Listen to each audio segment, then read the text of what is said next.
This is an area where people cause themselves a lot of problems, and I am no exception. We spend so much time and energy on acquiring new knowledge, looking for that secret tip that's going to make all the difference. So we're pretty good at seeking out new information. Our curiosity is piqued, and we get a hit, a reward when we find this new fascinating idea, or in the case of health, this one thing that's going to solve my symptoms or give me better health.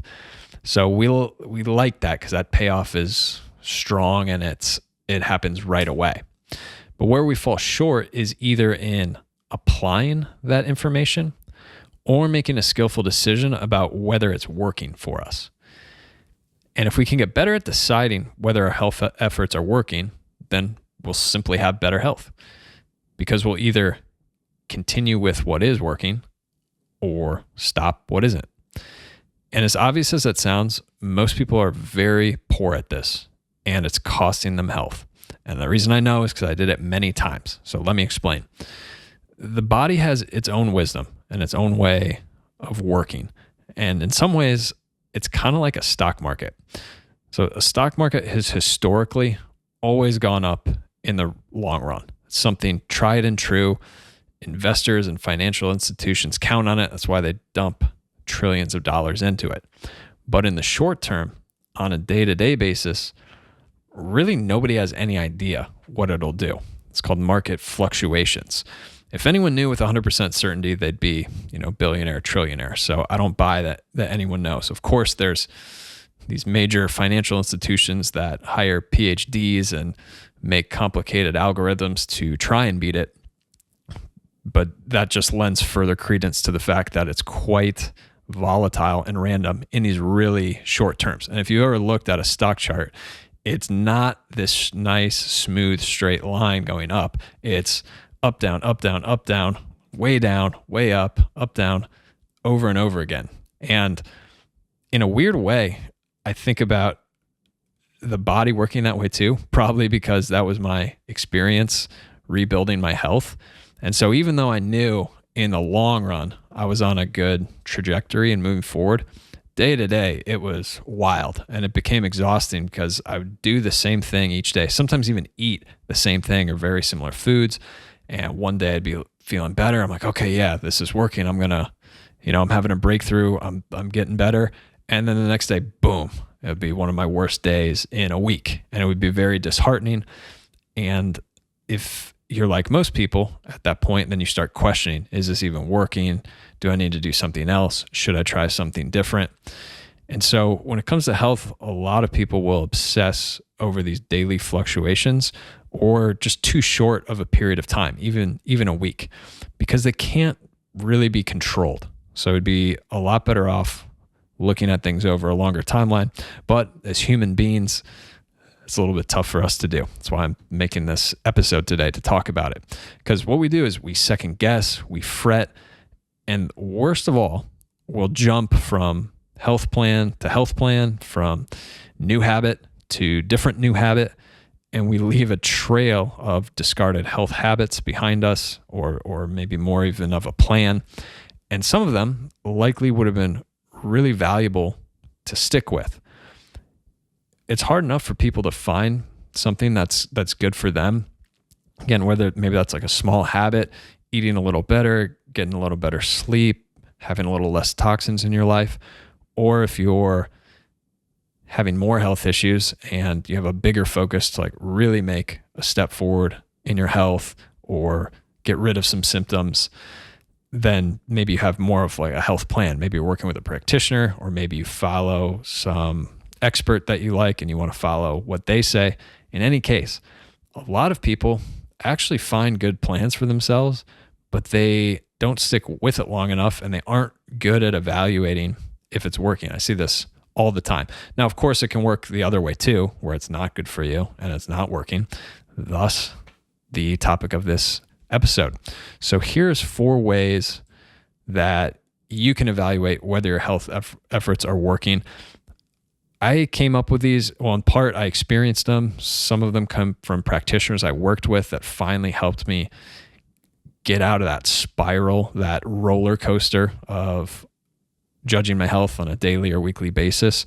And again, the more ill you are, the more of like a chronic illness you have, which is something that's built up in the body over time and therefore takes some time to unwind, the more wild that roller coaster is. But even healthy people do it because it's easier, because you don't feel bad. So it's like easy to just discard something if you don't feel like it.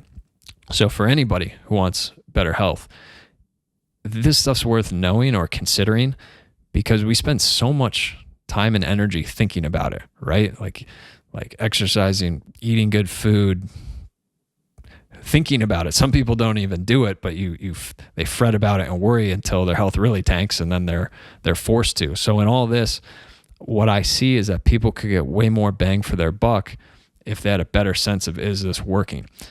And we can't trust our day-to-day experience in the terms of evaluating a health plan, because it works on a longer timeline. The body works on a longer timeline. So if you just make snap judgments based on how you're feeling today, how you're feeling tomorrow, it's going to lead to a lot of volatility, and it's going to look like a stock chart. You'll pick things up, put them down, start something, stop something, and it leads to a lot of effort, but it's almost like you ran in a circle. At the end of the day, if you don't stick with any of these things long enough, then they can't take you anywhere.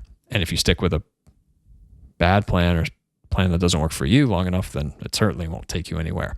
So these are some things that helped me over time be more skillful at saying, yeah, this is the right thing for me. I'm going to continue with it, or no, it's not. I'm going to drop it. The first one, probably not a surprise after that whole intro, is to look back on your health changes on a month timeline at minimum, as opposed to days or weeks. The days or weeks, I find they fluctuate quite a lot. But if I look back and say, hey, where am I at from a month ago or 3 months ago, then I get a much more clear picture. Am I going in the right direction? That helped me a lot. I would say like 1 year into, it was many years into my health journey, but 1 year where I really dug in and had no choice. It was like the focus of my life. And 1 year of working with a couple really great practitioners who I trusted a lot and had a good plan. Because even then, even though I'm like, this is the 20th doctor, so I've obviously experienced a lot, and I really like the way they work. Like, it really suits me. I like their mind. I like their perspective. Have come to see the world a similar way. Like, I'm on board with this plan. A year in, it's natural. You can get a little tired. You can start to question it. And now imagine just an average person without, maybe not ideal health, but still functioning, going through day to day. There's a lot less reason to focus that intently on it. So that's going to make it even tougher in some ways to make a decision. Like, do I continue with this? Do you feel good about it or not? So when I looked back on that longer timeline, it was way more clear. And that helped me through some rough periods, some plateaus, and some question periods to keep going with these crucial health habits and bigger plans that were finally making a difference.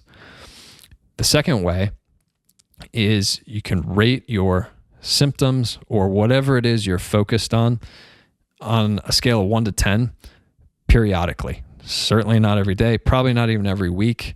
Even once a month is probably fine. Like, I wouldn't think you need to do it much more than that, but that gives you a little more objective number. I learned this from working with Dr. Jabin Moore. He's one of the great doctors I work with. He has a whole practice just built on helping some of the sickest people who literally go to 20 doctors before him.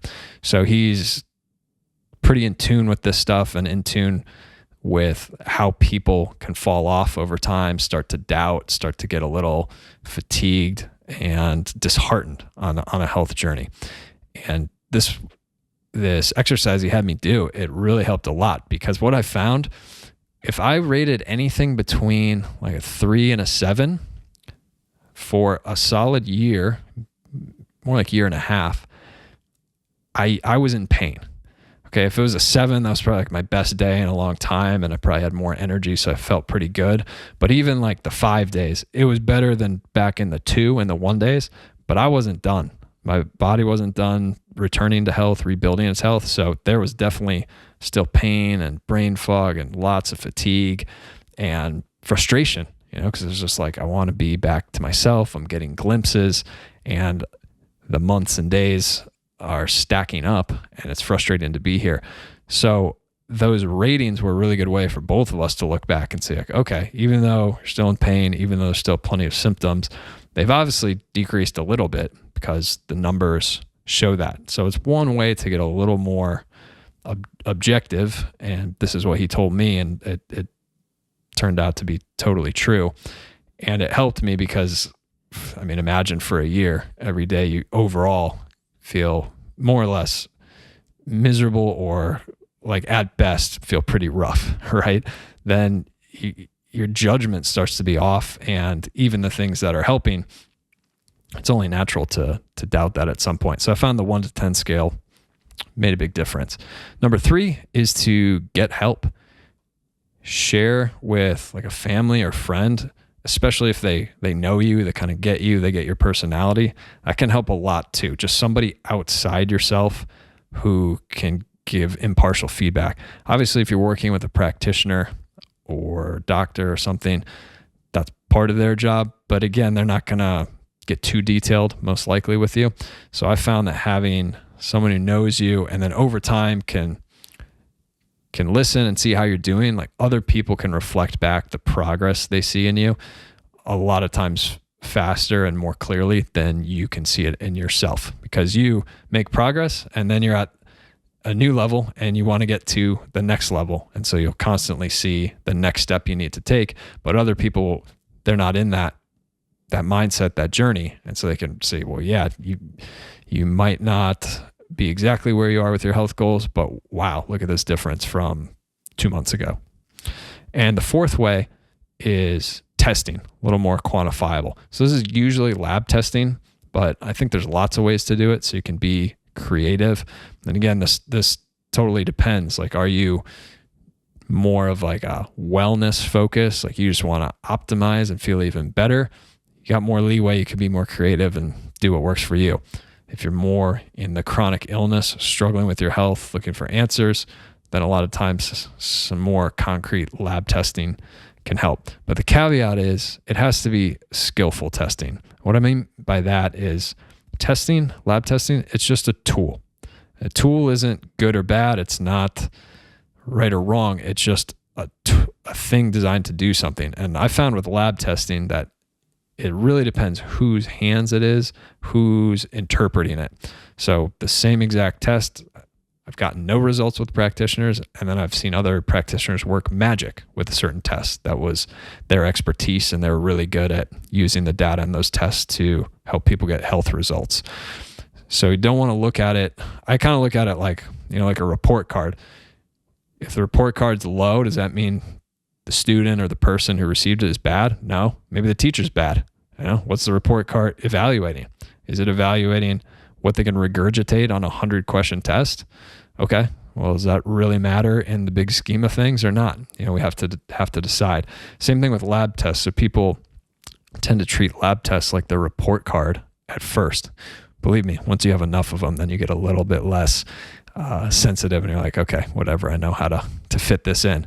But they really want better numbers. And on a healing path, especially, like just like that stock chart, like the body's working in different ways. The body's not trying to get the highest numbers on your lab test. So it may drop certain markers as it's rearranging things and rebuilding itself and getting on more stable ground. So that has to be taken with a grain of salt. I had several different types of tests that I did regularly over multiple years, and it was pretty fascinating to watch. And of course, I made the rookie mistake at the beginning of getting like disappointed when the numbers dropped lower, even though I was feeling a little better and had done a lot towards my health. So that's where you can't get caught up in the numbers. You have to be skillful at interpreting it. But of course, in the big picture, those tests can be good. They're even more objective than your own personal 1 to 10 rating, and they can give you benchmarks to go to, but they definitely shouldn't be, the end all be all. And it's just one more piece of the puzzle. And I find if you use these 4 things, different amounts of whichever ones work for you, you can get a pretty darn good picture about if your health efforts, your health plan is working, because the most important thing is to find a good plan for you and to stick with it. And people don't do that. They start and stop all the time.